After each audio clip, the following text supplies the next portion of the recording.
Muito boa noite, graça e paz do Senhor Jesus para os que estão em contato conosco. Eu convido você a abrir sua Bíblia então em Atos capítulo 13, estamos dando sequência ao capítulo 13, como avisamos quarta-feira passada.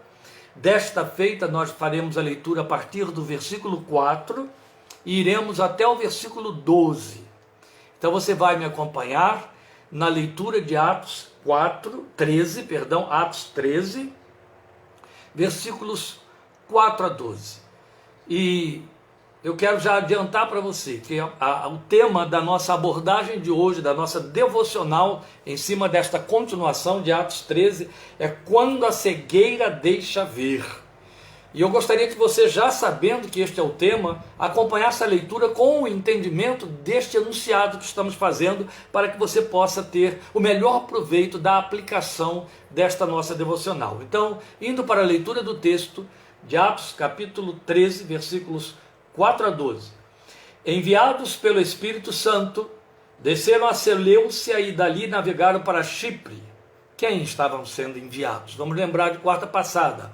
Barnabé e Saulo. Separem-me, disse o Espírito Santo, a Barnabé e a Saulo para a obra que os tenho chamado. Lembram? Então aqui está a sequência. Chegando em Salamina, proclamaram a palavra de Deus nas sinagogas judaicas. João estava com eles como auxiliar. Viajaram por toda a ilha até que chegaram a Pafos. Ali encontraram um judeu chamado Bar Jesus, que praticava magia e era falso profeta. Ele era assessor do procônsul Sérgio Paulo. O procônsul, sendo homem culto, mandou chamar Barnabé e Saulo porque queria ouvir a palavra de Deus. Mas Elimas, o mágico, esse é o significado do seu nome, opôs-se a eles e tentava desviar da fé o procônsul.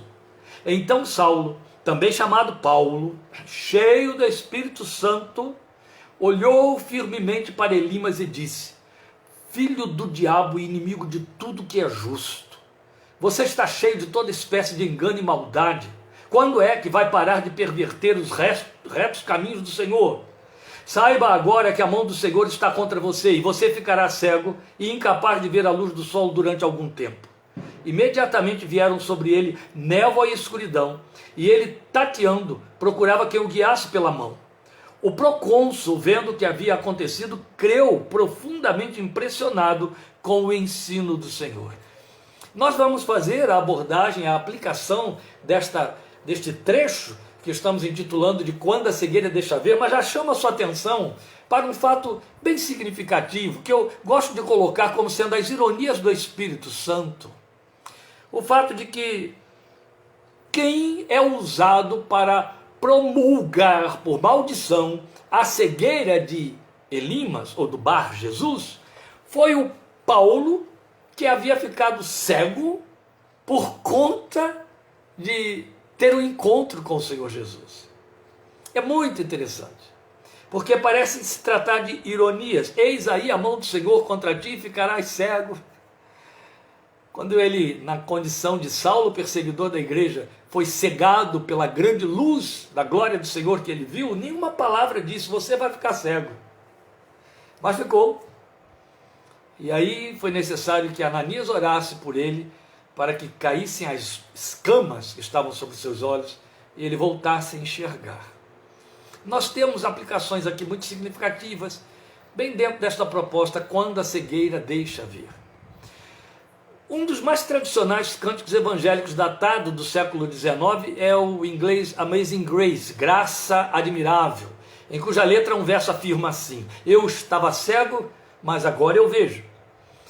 E aí nós deixamos Paulo e Barnabé saindo de Antioquia e agora os encontramos em Pafos, acompanhados por João Marcos, primo de Barnabé, que os auxiliava. O nosso texto registra um enfrentamento espiritual, esse encontro aí com Bar Jesus, esse era o nome dele, cujo desdobramento desse encontro é notável pelos contrastes que estabelece dentro da maravilhosa saga, todo o texto de Atos, que envolve a praxe da revelação da missão da igreja, a revelação de Deus.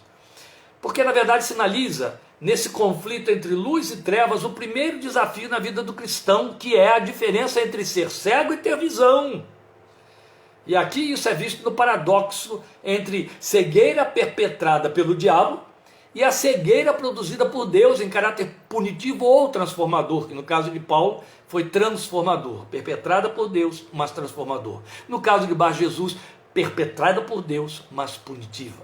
Então vamos entender isso, e para termos esse entendimento, é importante que a gente faça um emparelhamento dos textos de Atos 9, a conversão ou a experiência de encontro de Paulo, Saulo de Tarso, com 2 Coríntios 4, versículo 4, e este aqui, de Atos 13. Aí a gente deve começar por 2 Coríntios 4, 4, onde o texto da palavra de Deus diz que o Deus deste século, ou Deus desta era, como está na minha versão, cegou o entendimento dos descrentes ou dos incrédulos, para que não vejam a luz do evangelho da glória de Cristo, que é a imagem de Deus. Ora, a ideia de um entendimento cegado pelo diabo para impedir que a luz do evangelho seja percebida, como está escrito aí em 2 Coríntios 4,4, é lógica para nós no terreno da fé. É evidente que o diabo, pai da mentira, não quer que alguém enxergue a verdade e creia. Logo, uma vez sabedores que o homem natural está cego pelo diabo em seu entendimento, nós presumimos que Deus inverte o processo para que esse homem enxergue e creia, que foi a nossa experiência. E é o que aponta a letra de Amazing Grace. Eu era cego, mas agora eu vejo, ou graça maravilhosa, como o cântico diz. Mas aí nós lemos em Atos 9 que Saulo de Tarso, perseguidor da igreja, é barrado na estrada para Damasco, quando ele sai em perseguição contra os crentes, ele é barrado por uma visão de Cristo. E aí tem o seu encontro, aí se converte. Aí ato contínuo é cegado pela mesma luz que lhe destampou os olhos do entendimento que o diabo mantinha cegos. Então Deus o cegou temporariamente, até que após a imposição de mãos de Ananias, essas escamas que eu lembrei aqui, caem-lhe dos olhos e ele volta a ver. Mas nós temos agora o nosso texto em apreço, esse aqui de Atos capítulo 13, mostrando que Elimas é cegado pelo poder de Deus através da palavra de Paulo. E é evidente que a diferença sensível entre essas cegueiras mencionadas reside no fato de que o diabo opera a cegueira no entendimento. E Deus, nestes dois relatos, a opera no terreno físico. Que dois relatos? Saulo e Elimas. Em Elimas, em caráter punitivo, ferindo-o com juízo. E quanto a Saulo de Tarso? Veja, a mim parece que ocorre com Elimas o cumprimento do juízo previsto em Romanos capítulo 1, onde nós somos avisados que aos que insistirem em permanecer endurecidos de coração, mesmo em face da verdade, Deus os entregou a uma disposição contrária à possibilidade de virem a crer. Isso também me sugere uma forma de cegueira, de um encegamento que não é físico. Eu disse aqui, provando aí em cima do texto da experiência de Elimas, da experiência de Saulo, que Deus operou cegueiras físicas e o diabo opera cegueira espiritual no entendimento. Mas Romanos capítulo 1 nos faz perceber que há um momento em que Deus cega também, pelo menos, a capacidade do homem de poder crer. Veja, isso é afirmado por 3 vezes em Romanos capítulo 1. Eu vou ler aqui os 3 versículos do capítulo 1 que mostram como que Deus entrega o homem de coração endurecido a uma disposição contrária à possibilidade de vir a crer. É muito bem lembrado, e isso é falado também em Romanos capítulo 9, que Faraó recebeu 10 oportunidades de Deus através de Moisés para obedecer à palavra de Deus que foi ordenada a ele. 8 vezes Faraó endureceu o seu coração, ele próprio endureceu. 2 vezes Deus o endureceu. É interessante. Então, voltando aqui. No versículo 24 que eu citei de Romanos 1. Por isso Deus os entregou à impureza sexual, segundo os desejos pecaminosos do seu coração para a degradação do seu corpo entre si. Depois, versículo 26. Por causa disso, Deus os entregou a paixões vergonhosas, Pulando ao 28. Além do mais, visto que desprezaram o conhecimento de Deus, ele os entregou a uma disposição mental reprovável para praticarem o que não deviam. Percebe? É um encegamento produzido pelo próprio Deus na direção que o coração do homem, endurecido, uma vez exortado, insiste em caminhar.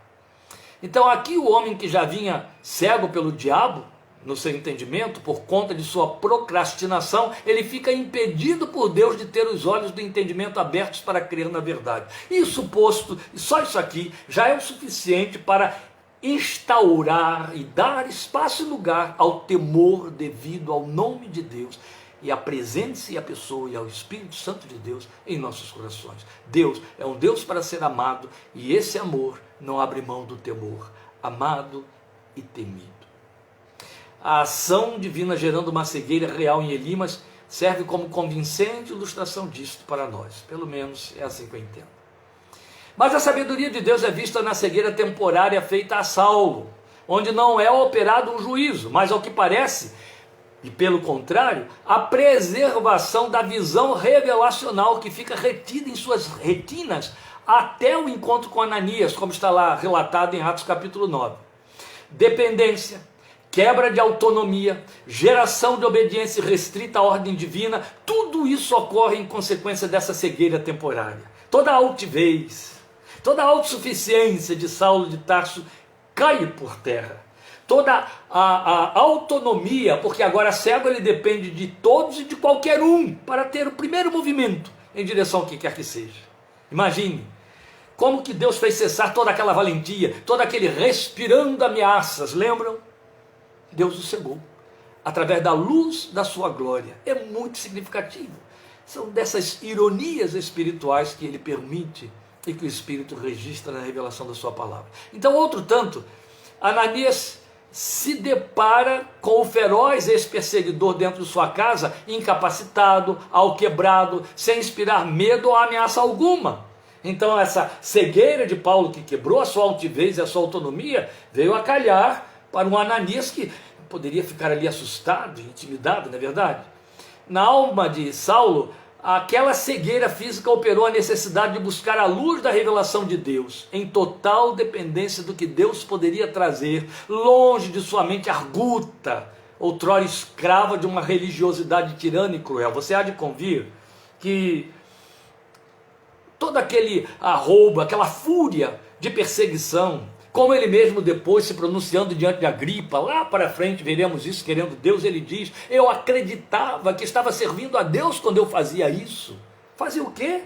Perseguia, prendia, matava, arrastava pelas ruas, matava, consentia na morte. Ele entendia que estava prestando um serviço para Deus, absolutamente cego. Agora, uma vez cegado mesmo por Deus, uma vez que a luz que brilhou sobre seus olhos fechou esses olhos para uma visão temporal ou secular, ele caiu numa dependência total do que Deus poderia trazer. A sua mente deixa de raciocinar, deixa de pensar por si própria, deixa de arranjar razões justificativas, teologias que justificassem a perseguição, porque na verdade ele diz para Agripa, e é um fato, que toda aquela perseguição que ele a fez movido por zelo religioso, zelo espiritual. Não era a malignidade de um coração incrédulo e perverso, não. Paulo era fariseu de fariseus. Paulo era um homem sério, zeloso da lei, e foi por causa de zelo da lei, zelo religioso, que ele se tornou perseguidor e consentindo com crimes. Ele era a mente por detrás daqueles crimes perpetrados contra a igreja, contra os servos de Deus. Uma vez que ficou cego, agora ele não podia mais raciocinar por si mesmo, ele dependia do que viesse, do que Deus tivesse de lhe trazer. Então, estava totalmente dependente de uma exclusiva ação divina, vazio de seus próprios recursos visuais, fortemente engendrados na vida, e até mesmo aos pés de Gamaliel, como ele testemunha mais tarde. Então a cegueira pelo poder de Deus lhe traria a necessidade de receber, tanto quanto visão física, visão espiritual exclusivamente divina.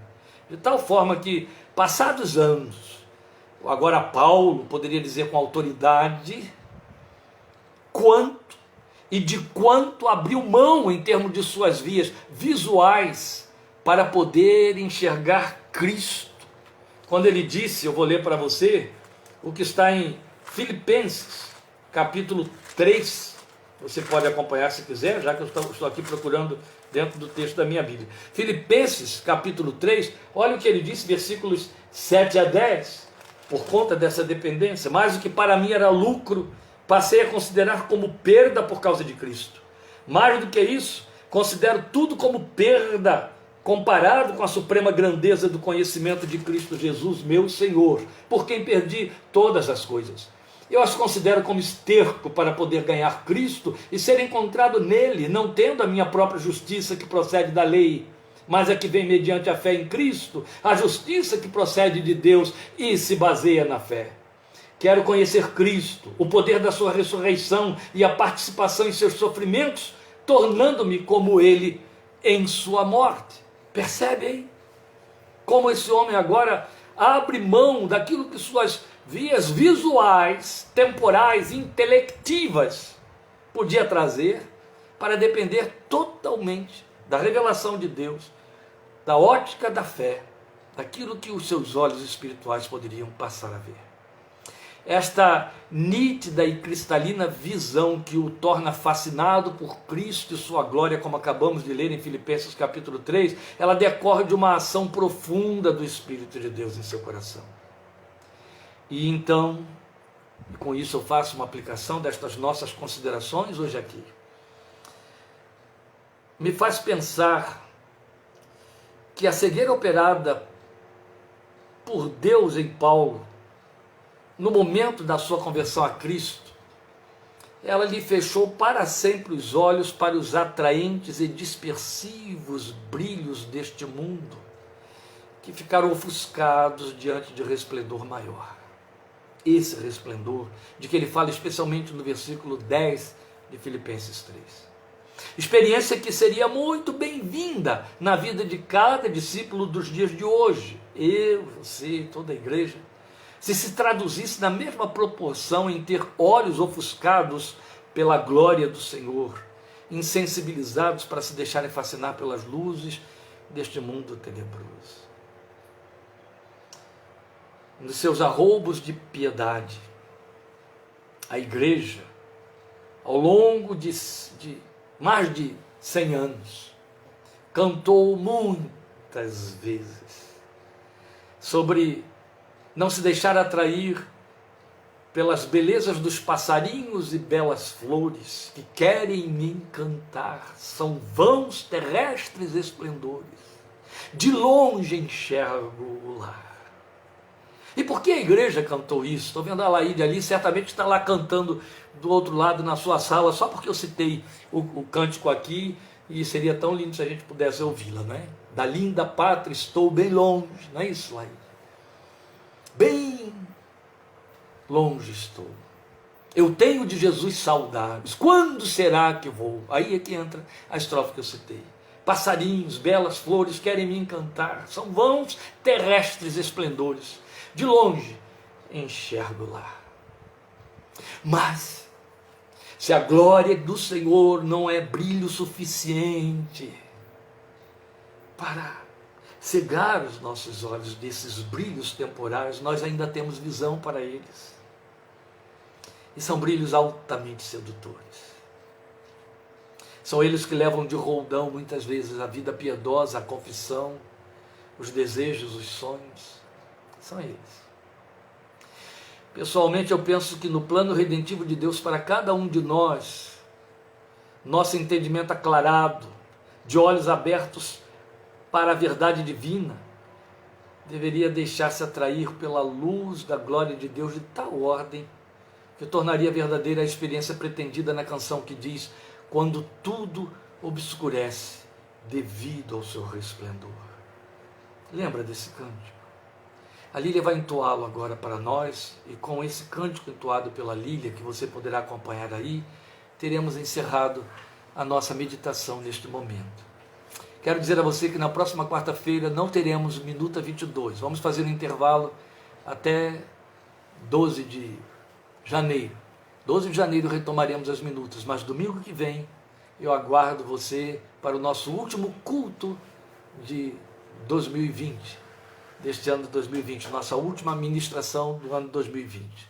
Vamos louvar ao Senhor com este cântico que a Lília vai entoar e em seguida teremos encerrado, e já deixo aqui o registro da minha gratidão por sua participação ao longo destas últimas quartas-feiras neste ano de 2020 até aqui. Deus te abençoe muito, com todo o meu carinho.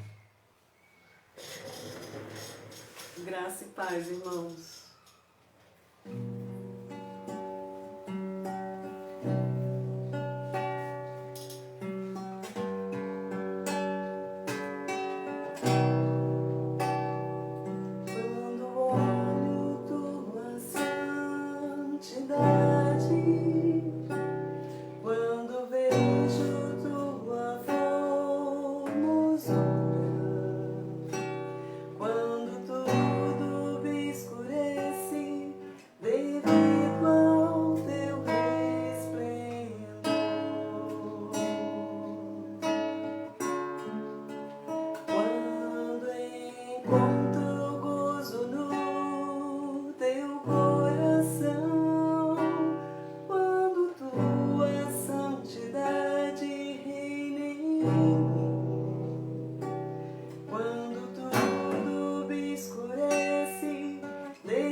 Abençoado Natal para cada um de vocês.